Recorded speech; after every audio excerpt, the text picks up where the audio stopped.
So here's a question for all you sales leaders out there. What if you could actually guarantee that your Q1 investments in tech, all that money you're spending, resulted in early wins? I mean, faster adoption and a profoundly more productive sales team before that mid-year pressure even starts to hit. Welcome to the deep dive. This session is specifically curated for you, the sales leader, the executive, the hiring manager. We're focused entirely on maximizing sales success and making sure every dollar you invest in AI technology actually, moves the needle on performance. Our source today is a really sharp strategic analysis from the sales experts. It's titled Your Q1 AI Stack, Tools That Actually Boost Rep Performance. And it doesn't just list a bunch of tools, it really cuts through the noise and gives us a focused, impact-driven roadmap. It really does. And that roadmap starts with let's say, a crucial, maybe even an uncomfortable premise. Okay. AI won't magically fix a fundamentally weak sales team. It just won't. If the process, the culture, the training, if that's not there, technology is just, well, it's very expensive overhead. Right. You're just automating a bad process. Exactly. But what this analysis confirms is that the right tools, when they're deployed correctly, will strengthen your best reps, give them a huge new lift, and then systematically raise the floor for the rest of the team. And Q1 is the window to do it. Q1 is the ideal deployment window, because if you adopt these core systems now, you lock in higher productivity long before that critical Q3 and Q4 revenue pressure even begins. You're playing offense, not defense. Okay, so let's unpack that. I mean, leaders often get hit with this decision paralysis, right? There's so much new tech. Oh, absolutely. But the sales experts, they zero in on the highest leverage area for immediate sales success. And that's efficiency and focused effort. So that means starting with prioritizing the pipeline. Yes. The first critical tool they champion is AI lead scoring. And the strategic importance of this for your ROI is just, it's massive. Why is it so important? Well, reps, being human, they often allocate their time poorly. They get stuck chasing prospects who feel responsive, who reply to an email, even if the data shows the probability of closing is, negligible. They're confusing activity with productivity. That's the perfect way to put it. And this is where the AI intervenes. The goal isn't just to sort leads. It's to make sure reps stop wasting hours on low-probability prospects. And instead, the AI prioritizes where they should spend their attention, on the top 20% of accounts that are statistically poised to drive 80% of your revenue. so it's the old 80-20 rule, but supercharged. We all know the Pareto principle, yeah. But the genius of modern AI is its ability to identify not just the obvious 20%, but the what you might call the hidden 20%. A hidden 20%. So what does that look like in practice? How does the AI know who these hidden buyers are? It looks at what we call intent signals. So a weak signal might be one person from a company clicking on a product page. That's okay. Fine. But our powerful high-intent signal is an account having, say, 3 different VPs from different departments download a competitor comparison sheet, all within a 48-hour window. Oh, wow. Okay, that's a big flag. It's a huge flag. The AI spots these patterns in your historical success data, and then it surfaces these high-fit accounts that you might otherwise overlook. Right. It gives you those crucial early alerts the moment a company shows genuine buying momentum. So that's the strategic meat of it. The result isn't just some soft improvement, it's a direct multiplier on rep efficiency. They're spending every minute selling to buyers who might actually buy. Right. But getting the right lead is only half the battle. Okay. If the rep still spends 45 minutes manually digging through LinkedIn, news alerts, funding rounds, all that efficiency you just gained from the AI scoring is instantly wasted. That's a great point. It removes that, what you could call the viscosity of the prep phase. So you're getting them to the conversation faster and better prepared. Exactly. More minutes dedicated to actual selling and better informed conversations. Okay, so here's where it gets really interesting for managers, I think. It's coaching that scales, beyond the traditional weekly one-on-one. We're talking about AI, call it intelligence. This capability it's arguably the most transformative for rep performance because it operationalizes your best practices. These AI call tools provide granular visibility, a foundation for real-time coaching that was just impossible 5 years ago. And what kind of insight are we talking about? Think about it. A manager can see precisely what top reps say that leads to success. And on the flip side, the exact phrasing that causes a deal to stall. They can even see talk versus listen ratios, right? Exactly. How often reps talk versus listen, which is a massive data-backed indicator of, customer engagement and discovery skills.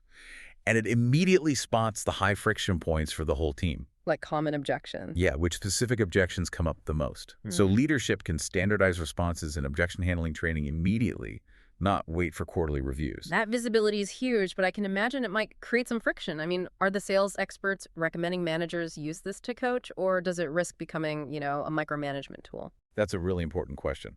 The analysis stresses that the value comes from standardization, not surveillance. When managers see into every conversation, they stop chasing anecdotes and focus on systemic skill gaps. And for the reps. Reps get actionable, immediate feedback that's based on objective data, not the manager's memory of one bad call. So conversations improve, skills compound, and deals move faster. The focus shifts from, did you make your calls, to, are your calls effective? Okay, so connecting this to the bigger picture, speed and communication quality are the next big friction points. Absolutely. The source highlights two supporting tools that really accelerate deals, starting with messaging. I mean, most sales emails they're generic, slow, and forgettable, just noise. And that's where the AI email assistants come in. They let reps generate higher quality outreach and do it quickly. Create stronger cold emails, rewrite weak follow-ups. And tailor the voice and tone for specific personas. Writing for a CFO is very different from writing for a head of ops. Plus, critically, the AI can A/B test subject lines instantly. To make sure it actually stands out and gets open. Exactly. It's foundational. Then, at the other end of the funnel, you have the problem of slow proposals. They just kill deal momentum. That delay is where competitors swoop in. It's a massive opening for them. So AI proposal and quoting tools, they automate that painful, error-prone part of closing. They can auto-generate personalized proposals, pull accurate pricing, ensure all the legal boilerplate is correct, all in a fraction of the time. So the message is clear. Respond quicker, your buyers get clarity faster, deals move through the funnel with less drag. Speed matters at every single stage. But these tools all sound fantastic, but then we hit that problem the sales experts pointed out right at the start. Tool sprawl. Complexity. How do we shift from these tactical wins to a strategic stack? And that brings us to their core advice: focus and discipline. The sheer number of options leads to decision paralysis or, even worse, rep fatigue. Toggling between 20 different tabs just to log one call. I've seen that. The sales experts are explicit here. You don't need 20 tools. You need 5 that are deeply integrated and demonstrably deliver impact. This is where leadership discipline is so important. It's not about buying the tool with the most features. No, it's about achieving depth of adoption across the entire team, not just breadth of capability. So what's the recommended simple stack? What are the 5 areas? The analysis focuses on 5 core areas for sales success. It's conversations, messaging, research, forecasting, and onboarding. The whole philosophy is consistency. Get your reps using these tools daily. So if we accept this discipline focus, what does this mean for the executive calendar with Q1 already here? It means Q1 has to be treated as a strategic deployment window, not just another 3 months of selling. The sales experts detail a really precise timeline. Okay, what is it? January is for building your stack, defining requirements, making the buying decisions, integrating those 5 impact tools. February is all about rolling out training and getting buy-in, overcoming that resistance. And then March is the proving ground. Precisely. March is when you rigorously measure usage and adoption. You're looking for proficiency, not just compliance. That 3-month sequence guarantees you have a stronger, better calibrated team heading to Q2. Okay, and 2 of those 5 tools seem especially strategic for Q1 planning. Forecasting and onboarding. Let's start with forecasting. AI forecasting has been the holy grail for, a decade.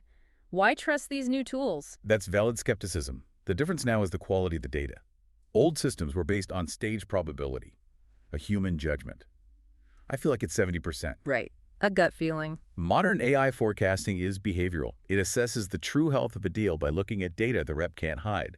How many stakeholders are engaged? How often has the rep talked versus listened? Are the legal dogs actually attached? So it's providing data managers can actually trust they stop chasing shadows. Exactly. Stage-by-stage predictions that let them forecast accurately and adjust strategy way earlier in the year. Which is crucial for the annual number. And finally, AI onboarding. This is so important because your Q1 onboarding defines output for the rest of the year. The old model is slow and resource-intensive. These AI tools speed up new rep productivity with personalized learning paths, scenario-based practice. It takes the training burden off the manager. That's huge risk mitigation. New hires hit quota earlier, which protects your entire year's output.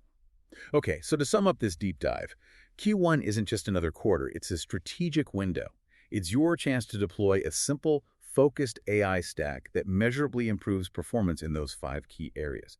It's about eliminating waste, elevating conversations, accelerating deals, and stabilizing your future with better forecasting and onboarding. Consistency is the key. And this really raises an important question for every sales executive listening.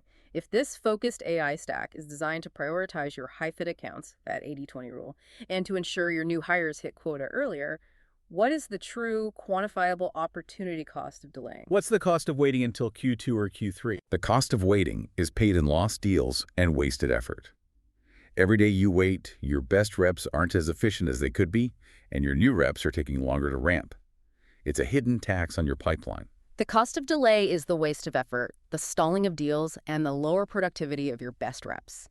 To dive deeper into these sales success strategies and learn more from the full analysis, you can visit thesalesexperts.com. We'll see you next time.